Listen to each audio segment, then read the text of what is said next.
లోక్సభ ఎన్నికలకు సంబంధించి భారతీయ జనతా పార్టీ దేశవ్యాప్తంగా పూర్తి స్థాయిలో మా యొక్క ఎన్నికల ప్రచార కార్యక్రమానికి సమగ్రమైనటువంటి కార్యాచరణ ప్రణాళికతో ముందుకెళ్తా ఉన్నాం. దేశంలో ఈరోజు మూడోసారి ప్రధానమంత్రిగా నరేంద్ర మోడీ గారు బాధ్యతలు చేపట్టబోతారు ఎలక్షన్స్ తర్వాత. దానికి దేశ ప్రజలందరూ కూడా మరి ఈరోజు వెనుక ఉన్నోళ్ళు దయచేసి మాట్లాడకండి ప్లీజ్. ఎవరైనా బయటికి వెళ్ళండి. ఒకసారి చెప్తారు, అర్థం చేసుకోవాలి. ఎవరైనా చూడండి పోయి.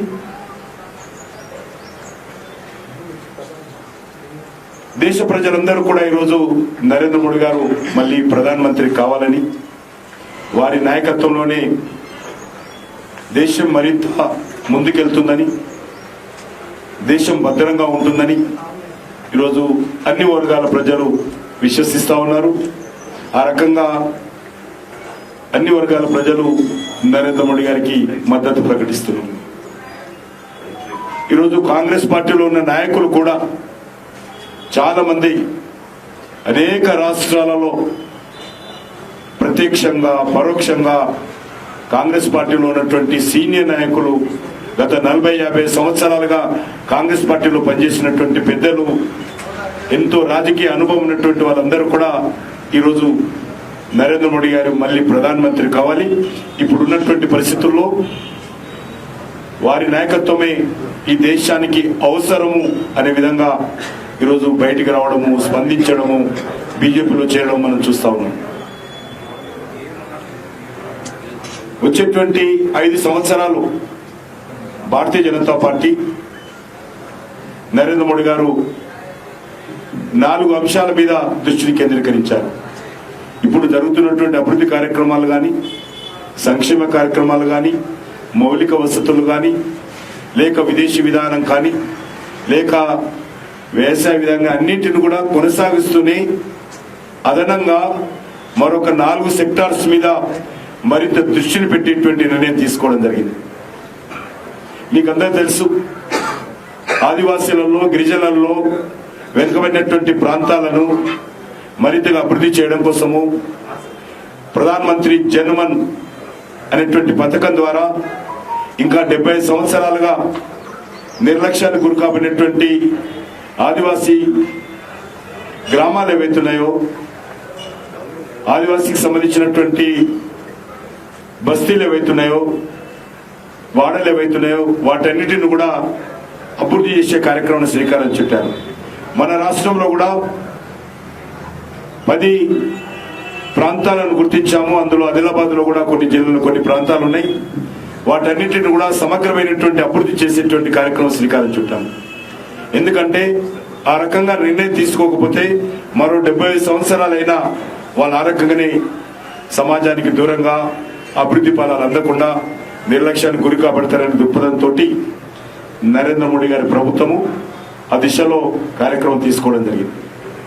కాబట్టి రానున్నటువంటి 5 సంవత్సరాలు, ఒకటి దేశంలో ఉన్నటువంటి మహిళల సంక్షేమం కోసం మరింతగా దృష్టిని కేంద్రీకరించి పూర్తి స్థాయిలో మహిళలు వారి యొక్క హక్కులు, వాళ్ళ యొక్క మరి పూర్తి స్థాయిలో అభివృద్ధి, వాళ్ళ సాధికారత కోసము కేంద్ర ప్రభుత్వం పనిచేయబోతుందని మనం చేస్తా ఉన్నాం. మీకు అందరికి తెలుసు, ఇప్పటికే ట్రిపుల్ తలాక్ను రద్దు చేయడం జరిగింది.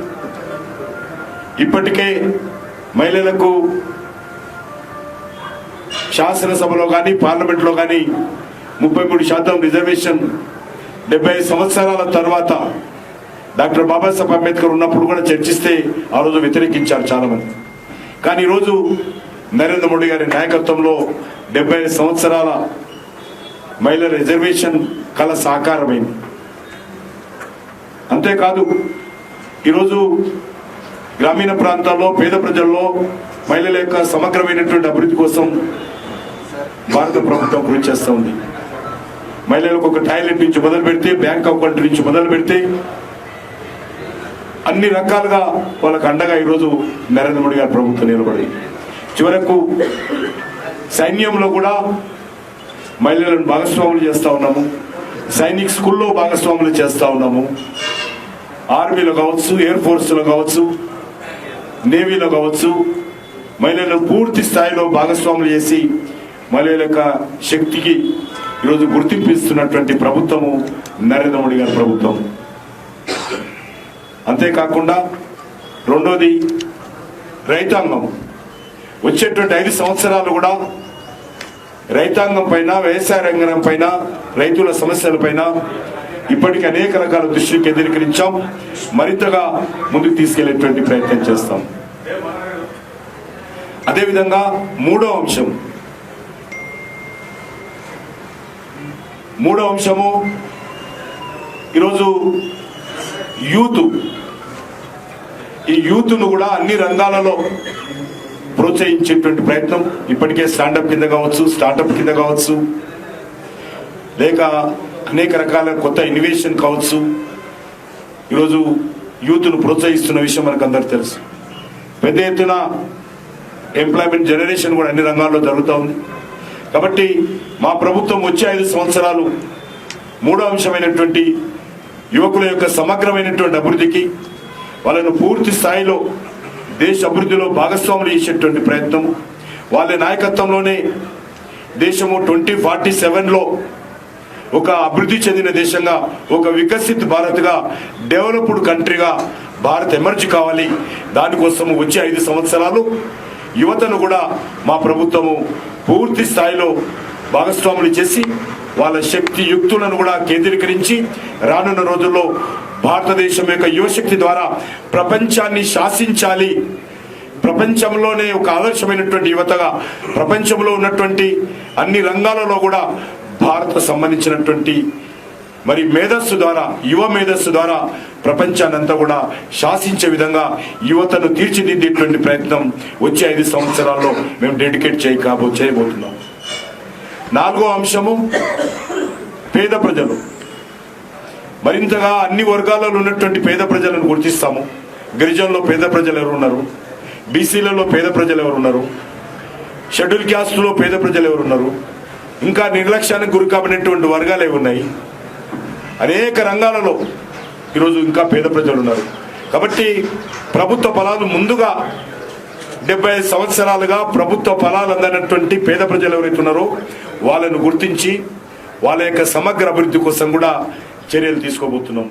ఈ రకంగా ఈ 4 రంగాలలో నరేంద్ర మోడీ గారి నాయకత్వంలో వచ్చే పార్లమెంట్ ఎన్నికల తర్వాత మరింత దృష్టిని కేంద్రీకరించి, మరింత అంకిత భావంతో, మరింత సేవాభావనతో, మరింత బాధ్యతతో మేము ఆ యొక్క వర్గాల అభివృద్ధి కోసం మరింతగా కృషి చేస్తున్నాం. ఇప్పుడు చేయడం లేదు కాదు, ఇప్పుడు కూడా చేస్తూ ఉన్నాం. అన్ని రంగాలలో అభివృద్ధి జరుగుతూ ఉంది. మరింతగా దిశలో ముందుకు తీసుకెళ్లేటువంటి ప్రయత్నం చేస్తాం. మీకు అందరికీ తెలుసు, వ్యవసాయ రంగానికి సంబంధించినటువంటి బడ్జెట్ మా ప్రభుత్వం రాకముందు ఉన్నటువంటి బడ్జెట్ ఈ బడ్జెట్ చూస్తే సుమారు 6 రెట్లు వ్యవసాయ రంగం బడ్జెట్ దేశంలో పెంచడం జరిగింది.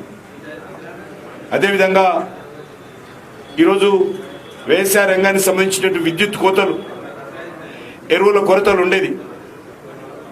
కానీ ఈరోజు విద్యుత్ కోతలు లేనటువంటి